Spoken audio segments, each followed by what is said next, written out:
Welcome to our channel. Today we how to connect Zapier to Slack. Quick tutorial step by step clearly. Open your preferred web browser. Navigate to the Zapier website. Log in to your Zapier account. If you don't have an account, create one by following the prompts. Once logged in, locate the Create Zap button on the dashboard. Click on the Create Zap button to start your new integration. In the Trigger App section, type and select Slack.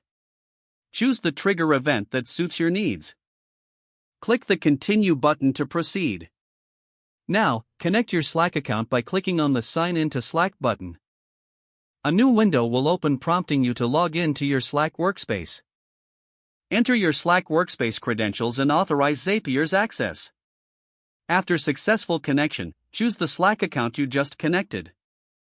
Click the Continue button to move on. Next, set up the trigger by selecting the specific channel in Slack you want to monitor. Click the Test Trigger button to ensure everything is working correctly. Once the test is successful, click Continue. Now, you'll need to set up the Action app. In the Action app section, search for and select the app you want to connect with Slack. Choose the specific action you want Zapier to perform within that app.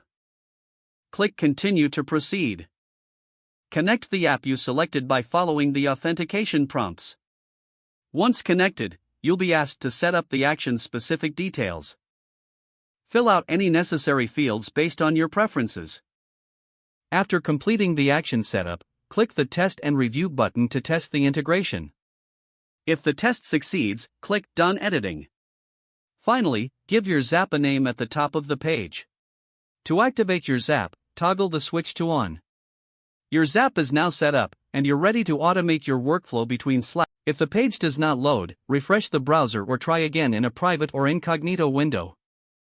Make sure you are using the correct email address, then retype it carefully to avoid small typos.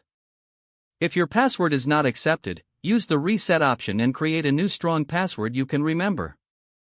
Don't forget to like this video and subscribe to our channel for more step-by-step tech guides.